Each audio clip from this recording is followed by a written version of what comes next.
कौन था वह राजा जिसने महाभारत में किया था रावण की बहन शूर्पणखा से विवाह। आखिर महाभारत में शूर्पणखा का विवाह किसके साथ हुआ था?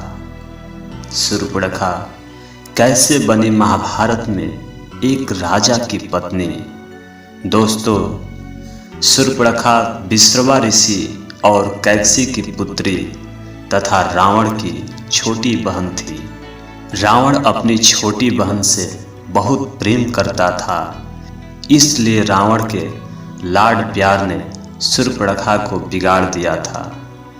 एक दिन शूर्पणखा का मिलन काल के दैत्य के सेनापति विद्युतजीवा से हुआ। विद्युतजीवा के जीभ में बिजली के करंट जैसी ताकत थी, जिससे वह किसी भी शत्रु को मार सकता था। विद्युतजीवा से शूर्पणखा का प्रेम हो गया और शूर्पणखा ने उससे गंधर्व विवाह कर लिया। जब ये समाचार रावण को मिले तब वह बहुत क्रोधित हुआ, लेकिन उसके बहन का पति होने के कारण उसे नहीं मारा।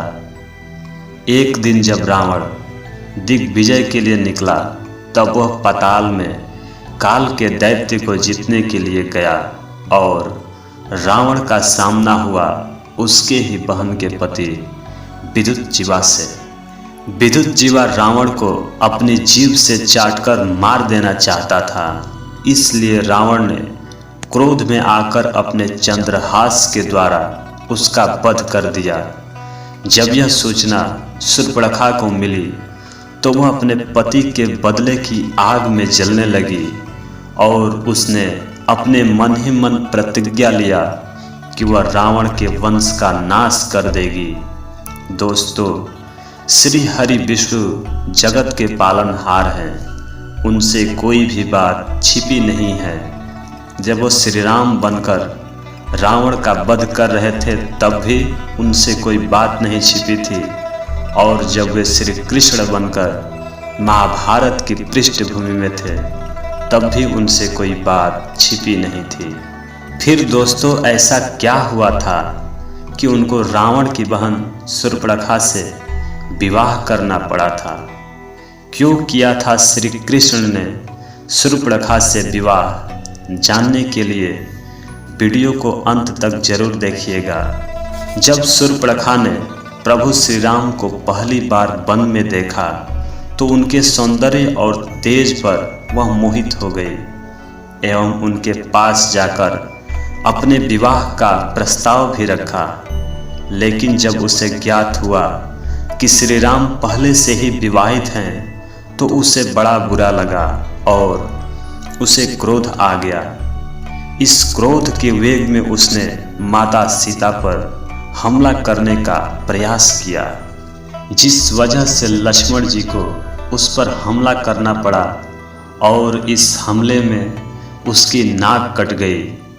जब वह कटी हुई नाक लेकर रावण के पास पहुंची तब रावण को बड़ा क्रोध आया और उसने प्रभु श्री राम की पत्नी माता सीता का हरण कर लिया।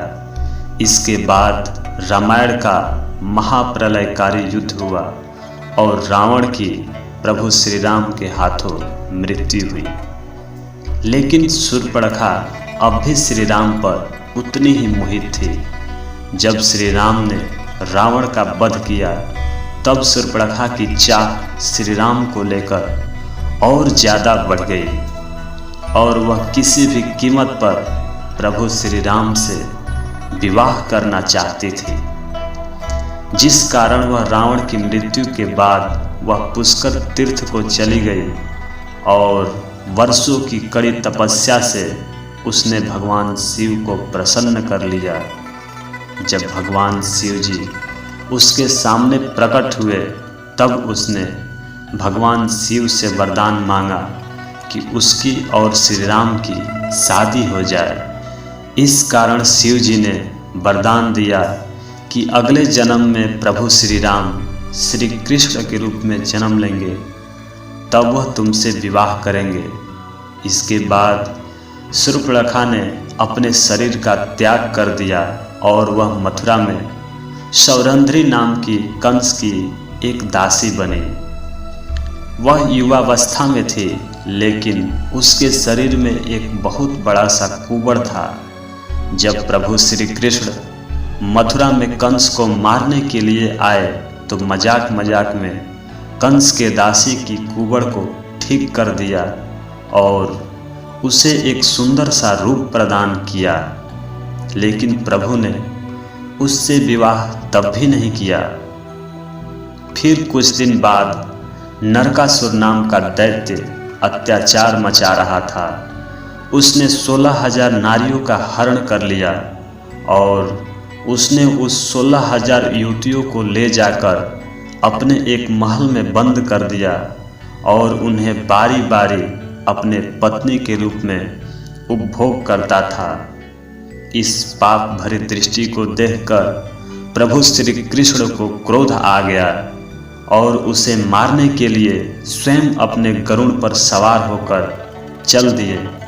दोस्तों, उस 16,000 युवतियों में एक शूर्पणखा भी थी। प्रभु ने नरकासुर का वध किया, लेकिन भगवान के पास एक समस्या आ गई।